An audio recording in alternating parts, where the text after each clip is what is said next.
25 SEC Baseball Tournament Game 13 post-game press conference, joined by the Vanderbilt Commodores, represented by head coach Tim Corbin, along with pitcher Cody Bowker, first baseman Riley Nelson. In a moment, Coach will give an opening statement, and we'll take questions directed to players only, please. Please wait for the microphone to be passed and identify yourself when asking a question. Coach? Yep. Well, we played well. Obviously, it was pretty complete in terms of pitching, defense, and offense. Hit the ball back up the middle on a day where the field was going to play large. Cody obviously got us off to a good start. Once he got back, the first two hitters, I think he really settled in. His fastball was crisp. Looked like it was spinning well, at least from our vantage point, and it was a good attack on the hitters. Connor certainly came in, gave us 3 good innings as well, played good outfield defense, but we were just able to get on base and move and play a good game, take care of the baseball. If you have a question for the players, let's start on the left. Cody, Joe Gaither, Vanderbilt Commodores on SI. You opened up with 2 walks and then, 6 straight strikeouts. Can you just talk us through that first inning and then just your mindset the rest of the way? Yeah, I mean, to be honest, I was trying to be too perfect, right? Like, I wanted to be perfect. I wanted to just do everything I possibly could. And my mindset flipped when Barzy came out to me. I was like, wait a second, like, I'm doing it for all the guys behind me, and, like, I don't have to be perfect. Like, I have an amazing defense behind me. I'm going to let them work. And they just happened to be strikeouts, but my mindset flipped to just attacking guys and letting the defense work. On the right side, second row. Graham Bacco, Vanderbilt Commodores on SI. For either one of you guys, Riley or Cody, how satisfying is it to defeat your in-state rival in a run rule in a SEC tournament game? It's awesome. It's obvious. I mean, we don't like those guys. They don't like us. I mean, I think it's the best rivalry in college baseball right now. If you're a young kid getting recruited by both these schools, I think you know which school you should choose. So, on the left side, second row. Cody, Matt Talbot from World Baseball Nerd. What's it like to have a guy like Colin behind the plate and just how he's helped the pitching staff since the fall?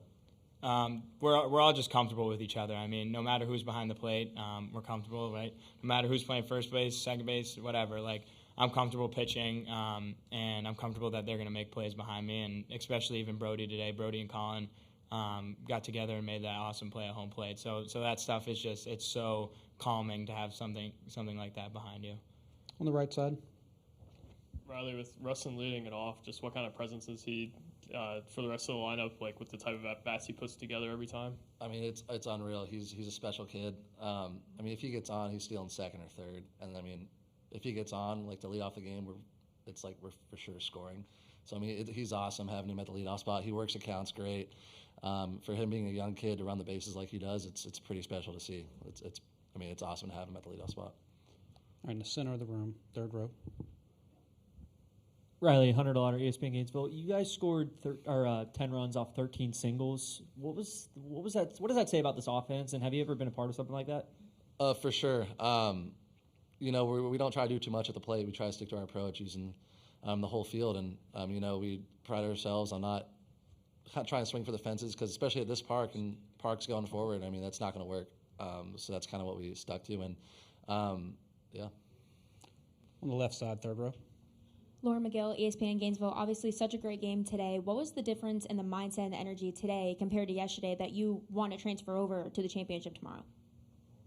I mean, I think we're just going one game at a time. Like, every game we're bringing energy into the dugout, whether it's, I mean, we had to wake up at 6 o'clock this morning, and we just brought the energy no matter what. So I think that's what we're looking to do going into both offensively and defensively, is just keep the energy high, keep having fun, and it's been a blast, so.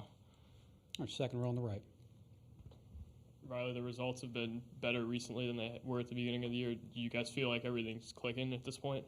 Yeah, I mean, it's a lot of trust in one another. We have confidence in what we do every pitch. I mean, we feel like we're the best team out there, and trust in each other throughout the whole field. So, Third row on the right. Yeah, Cody, obviously last week you kind of piggybacked with Connor Fennell as well. How does that arrangement work for you all, and how do you like, having him to come in behind you? Yeah, I mean, it's awesome. Again, it just has to go to trust. Like, no matter who it is coming out of the bullpen, like, I know when he takes the ball from me that I trust the guy that's coming in after me. So whoever it is, happened to be Fennell a few times, but, I mean, he's been amazing. So whoever it is, I'm confident in, and all of us are confident in, so it's a good feeling for sure. Okay, if you'd also like to direct any questions to Coach, feel free to at this time. The players will stay as well. Anybody has a question for Coach, please raise your hand. Staying on the right. Yeah, Tim, how good has it been to see the offensive approach at the SEC tournament? Obviously, it was a lot of homers last week, and now this week it's more small ball, but just being able to win in different ways offensively.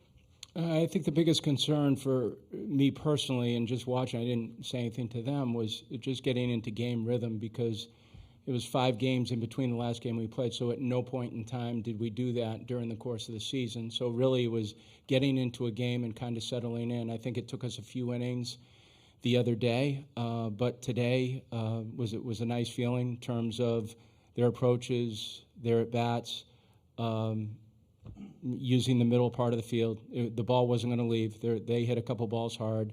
Certainly Keelan did that would have been out on a normal day. So we knew the ball, the ceiling height had to be low, and we had to use the gaps when we could so we could move. In the center of the room, second row. Mark Etheridge, D1 Baseball.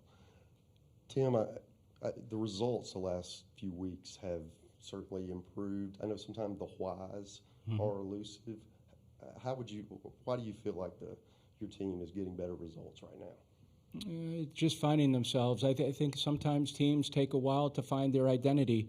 And as I was saying the other day, there's no magic pill or magic dust to any of this. I think they've had a good focus of just getting better, and really that's what it's been from the middle of the year. The results have been consistent, and that's all that matters. But it's not games in a row. It's nothing like that. It's just playing better baseball than the opponent. It's as simple as that. But I think the guys have been very intentional on the days in between the games, and that matters. Once you get to this point right here, I think a lot of times you think, okay, you're in the postseason. Well, you know what? You've been in the postseason a long time at Vanderbilt, and the teams that have really been able to finish this off are the teams that still see more depth ahead of them. They see that they can get better, and that's really all we've tried to do during the course of this season as well. In the center of the room, third row.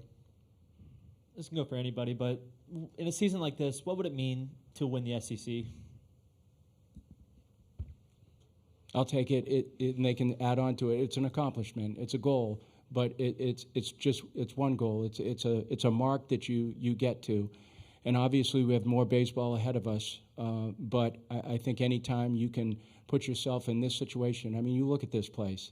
They're spending money. You guys are here. We're on TV. They celebrate these kids. I mean, it's only right to get in here and play as hard as you possibly can. You've got nothing to lose, right? You got nothing to lose. Win, lose, draw, it doesn't matter. Just put your best self on the field and do what we can, and the results will speak for it. Second row on the left. Coach, what does it mean to have a guy like R.J. Austin that can have that veteran presence for you guys?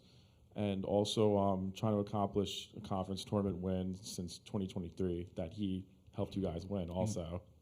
Well, he's been in our program for 3 years, and he's been a big part of our program for 3 years. It's pretty obvious to me that the kid loves to compete. He's very settled in. We get to spend some time with those guys in the locker room, which I never get to do, and it's kind of a unique feeling to be in there with your boys and just watch them. But whether it's Riley or Bowker, they all get themselves ready, but they're very to themselves before they get into a game. But RJ's very deliberate about what he does. The thing I like about him most is he's been able to contain his emotions in a better way this year internally. You see that he's the first guy out of the dugout chest bumping someone who hits a home run, and that's been in his worst moments too. It's not like, okay, I didn't get a hit, so I'm not going to celebrate in the same area. He's always the first. So he plays for one reason, to win, and he plays for his team, and I love that about him. Second row on the right side. Grant Bacco, Vanderbilt Commodores on SI. Coach, can you talk about your decision to bring in Fennell today, and as a result of that, who's going to be the starter tomorrow? Yeah, we brought in Fennell because they've been piggybacking together. We knew that, next week, we weren't playing next week, but we knew that Fennell needed some time. The score didn't matter. At the point that he came in, it was 7-0. That's a dangerous team on the other side. We know that. We understand that. So it was just about winning a ball game. We felt like Cody had reached his spot. Fennell was going to come in at that point. The fact that the game went 7 was fine for Vanderbilt, but at the same time, we're looking at 9 innings that we have to cover, so we're looking beyond Fennel as well. Third row on the left. For a coach or Cody, this pitching staff has only allowed 6 hits this entire tournament so far in these 2 games. What has been working so well for these guys? For me, yeah, strikes for the most part. We did give away some free bases the other night, but I just think the ability to get the big strikeout. I mean, the strikeouts have been a big deal for our pitching staff over the course of the year, but certainly in this tournament as well. I think we've played pretty good defense behind our pitchers as well. Rose the other day, Bars the other day as catchers, and then the outfield defense has been a little bit tricky, and always is here because you got to cover a lot of ground. But the wind blowing in today made it difficult in left field, I think, for the outfielders. But it's just that. It's just getting the ball to the plate, getting the big outs, and playing good defense. Fourth row toward the back. Kevin Skarbinski, the SEC blog. Tim, you mentioned the strikeouts. How extraordinary is it, though, against those lineups, 28 punch-outs in 2 games? Yes. I mean, don't take that for granted. You got 2 teams that, the one we played today, I feel like they're Omaha team, from a pitching standpoint and a hitting team as well. And they had to come through the back end of this tournament, which is very difficult to do. It's a lot of games. It's a lot of baseball. But, yeah, as far as an offense that we faced yesterday or the day before yesterday and today, yeah, they're good offenses. Not necessarily looking at strikeouts as being a deal, but it became a deal just because of how the pitchers were throwing. The last one on the right.